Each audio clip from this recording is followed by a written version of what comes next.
Ghana Jollof, Ghana Jollof, yummy. Ghana Jollof, Ghana Jollof, yummy. Ghana Jollof, Ghana Jollof, yummy. Nigerian Jollof, dear, you already know. Hi everyone, it's your girl Clenam and welcome to Clenam's Thoughts. Every single day, I'm gonna make something great. That's my way. Every single day, I'm gonna make something great. So, if you're new to my channel, welcome, bienvenido, Aquaba Miawezo. And if you've been supporting me for the past couple of months, thank you very much for the support. I really appreciate. So, before we dive in, you already know we're gonna need some alcohol, baby. And here you have it. It's Lady Bawa for you. If you haven't checked the recipe out yet, make sure you do. So, on today's menu, we have jollof. When I say jollof, I don't think I need to say that much. I think the word itself says it all. What I'm going to try to do with my channel is to create a series of jollof, and this is the first chapter of my jollof series. Yay! Let's drink to that.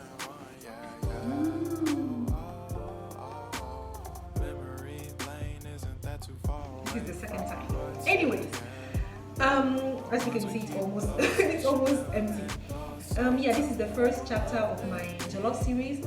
In today's jollof is moist with some lamb meat that I grilled in the pan, and I have the recipe out. You can check that out. And today I'm gonna also serve the jollof with some stir-fried vegetables. You know, because we have our carbs, we have our protein, we need to add some vegetables just to, balance the diet. So let's get started. So to get rid of the starch of the rice, all I do is to just leave my rice in warm water and then leave it aside while I prepare everything. So let's get it started by cutting all the vegetables that I'm going to blend together in the blender to prepare the stew for the jollof. So if you wonder why I used one white onion and one purple, there is no particular reason. I just finished my purple onion, so I decided to add the white one. So as you can see, I'm just cutting all the vegetables to make it much more easier to blend.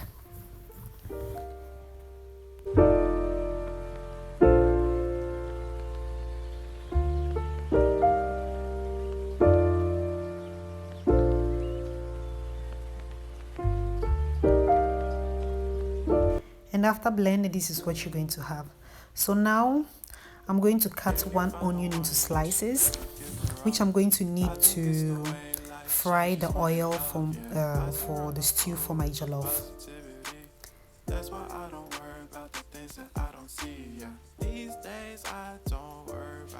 And now we can proceed by preparing our stir fry. So I always prepare the stir fry first because it does not even take that much time to prepare. So this time I'm going to try to cut the onion into, I'm going to try to give it a nice shape. And what I'm going to do is I'm going to try to cut the onions and my bell pepper all in the same form. So as you can see, I divided the onion into like 8 parts, and then I cut each part into 3. So I'm going to try to cut my bell pepper also the same way. And yeah, I'm going to cut my yellowish bell pepper and the red pepper. As you can see, I'm trying to give it the same size and form as I give the onions, just to make it look more uniform. So this is what I'm going to get after cutting my red and yellow bell pepper. So now we can fry.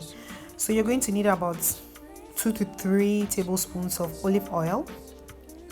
And first we have to add our onions. I'm going to let them fry for some time, and then I'm going to add my bell pepper.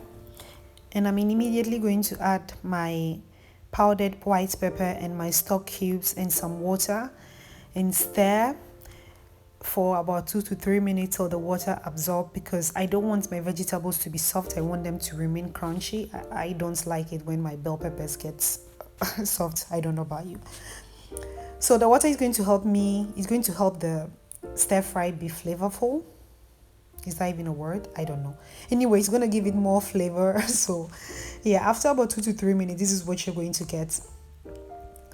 So I'm just going to let it cook for some time, because obviously I don't want to eat like raw vegetables, even though I want them to be crunchy. So after they're ready, I'm just going to continue to prepare the star meal of the day, which is our jollof. So in a pan of about 4 tablespoons of oil, I'm going to add my sliced onions, and when they are well caramelized, what I normally do is to take away a bit of the onion and leave it aside, because I like to add it at the end of when the jollof is cooked. Yeah, because I like the flavor that it gives. But if you don't like it, you can just, you can do without it.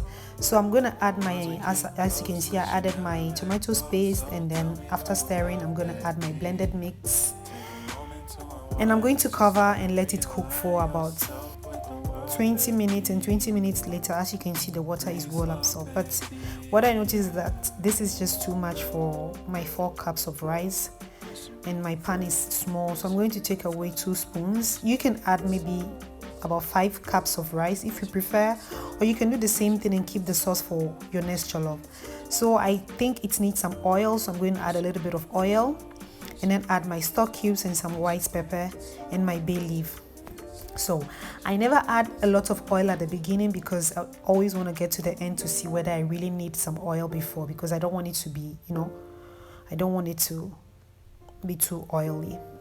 So after 5 minutes of letting all the flavors blend together, what I'm going to do is to add my rice. As you can see, I washed it to get rid of the starch, and I'm going to add my chicken stock. And again, I'm not adding any sort of salt, because I always want to wait till the end to see whether I really need some salt. So this is what you're going to get after adding your stock to it. Look at that. Creamy, right? So after stirring, I'm just going to taste, as you can see, to see whether I need some salt. And yeah, I need some salt. So I'm just going to add a little bit of salt to it, because the chicken stock was actually salty, so there is no need to add that much of salt. So I'm just going to cover and continue stirring until it gets to the tenderness that I want. So I'm not going to give you minutes, saying after 10 minutes, 20 minutes, because every fire is different. So sometimes I can say maybe 10 minutes with my pan and my cooker, but maybe you have a different cooker at home. So all you have to do is to just continue stirring, and this is the point where I add my onions. But if you didn't, if you don't like it, you can do without it. So I'm just gonna continue to uncover, stir, and at the end of it all, this is what I'm going to get. So as you can see, it's very creamy and it's very moist. Sometimes I like my jollof to be moist. I don't want it always to be dry, or I don't know, whatever. Sometimes this is how I like my jollof. Sometimes I just want my jollof to be moist enough to be able to eat it with my hands. So this is the first episode or first chapter of my jollof series, and I hope you like it. Remember to subscribe, like, and share my videos. And yeah, there is more to come. I have more jollof recipes for you, and I hope you find one that suits you, because I don't think we all like the same type of jollof. Some like it moist, some like it a little bit dry, some like it with fish. And yeah, what I'll try to do is to try to prepare jollof that suits every taste. And this is how I ate mine, obviously in the sanka, because as I said, I wanted to eat this with my hands. And yeah, obviously Kanzo has to represent in the house. And yeah, I served this with my lamb chops that I prepared, and you can check the recipe out. This actually came out last week, so it's like the recipe before this. So hope you like it. That was good, right? So I hope you like it, and if you've been inspired by my videos to create any of these dishes, remember to send me a picture on my Instagram. I'm going to leave my Instagram handle somewhere here. So you can send me your pictures and I'll give you a shout out on my Instagram. As always, remember to, wear your mask because the Rona is real. And thank you very much.